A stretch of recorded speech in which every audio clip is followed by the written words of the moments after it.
This series presents information based in part on theory and conjecture. The producer's purpose is to suggest some possible explanations, but not necessarily the only ones, to the mysteries we will examine. Green thumbs among us have always known there was more to growing things than the right alchemy of soil, water, and sunshine. They seem to have some special communion with plants, an ability to make them thrive. The so-called brown thumbs don't seem to be able to do that. Yet they sometimes laugh when the green thumbs talk lovingly to their plants. Now we have a startling new concept that these simple life forms have been listening, and are listening still. I had been hired by another company to do a pilot for a similar series called The Unexplained.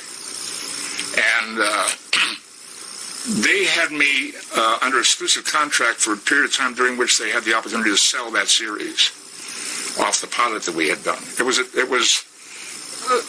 very different in style. It was a sit down with guests kind of talk show with some footage that would be thrown in, but I was essentially interviewing people who had supposedly interesting experiences.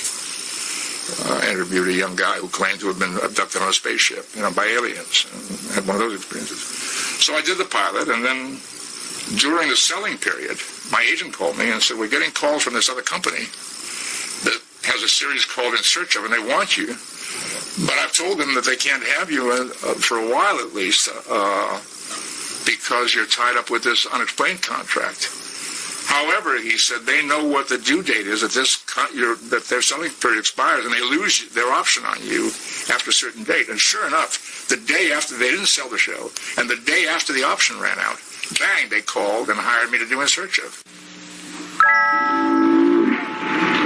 A giant, hairy creature, part ape, part man. Indians call him Sasquatch. They believe he is as gentle as he is powerful and mysterious. He's been seen many times in the rugged mountains and deep woods of the Pacific Northwest. The encounters have not always been peaceful. So it turned out to be a very lucky break for me. I had a lot of fun doing the show. The subject matter was fun, sometimes very interesting and sometimes just fun. And we did 7 years. I thought 2 or 3 seasons, max. How many times can you do Bigfoot, hypnosis, alien abductions, extrasensory perception, faith healing? Faith healing is a part of modern life. Are the cures it claims to accomplish real? I think at a meeting of faith healing where a person gets up, actually walks, who had not walked prior to the faith healing, is a case of questionable pathology. Between religion and medicine, the laying on of hands remains a subject of intense controversy. You can name the titles with 2 hands. We did 144 episodes. Had a wonderful time. To have eluded us for so long, Bigfoot must understand men very well. The burden will be on us to understand him. Bigfoot may well be waiting for some sign that we're ready. Now, what was your involvement? Did you actually go on location? I went to very few locations. The show was engineered in such a way that they made very good use of my time. I could shoot the location stuff for 5 shows in one day. During the period of time that we were making that show, I was doing a lot of stage work around the country.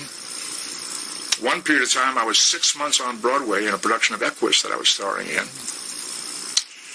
And during that period of time, about once a month or every 5 or 6 weeks, they would come to New York on my day off. We'd start out with a camera crew at about 8 o'clock in the morning, and we'd go to, maybe there'd be a gray mansion someplace in the city in Manhattan, and there we'd shoot up against the wall and staircase some story about an English ghost story, a haunted English castle.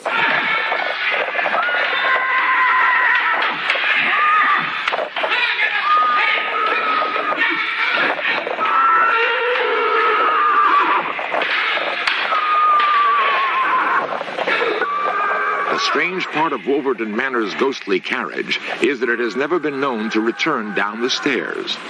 So much for noisy apparitions. Then maybe in the backyard there would be some gravestones. We'd go right out there and shoot a cemetery story about ghosts. They'd go right from there right over the Hudson River and talk about, do an episode about global warming. Then we go right from there to an Indian museum where we do a show about Indian faith healing, you know. And I'd be done by 5 or 6 o'clock with the on-camera stuff for maybe 5 shows. The next day or two, I would go into the studio and do the narrations, and I was very fast at it. We could do narrations for 5 or 6 shows in a couple hours. During the waning hours of Thanksgiving Eve, 1971, a Boeing 727 leaves Portland bound for Seattle. This plane and its passengers will become the most infamous skyjacking in American history. A man called D.B. Cooper by the news media jumped from the plane over dense forest carrying 4 parachutes and $200,000.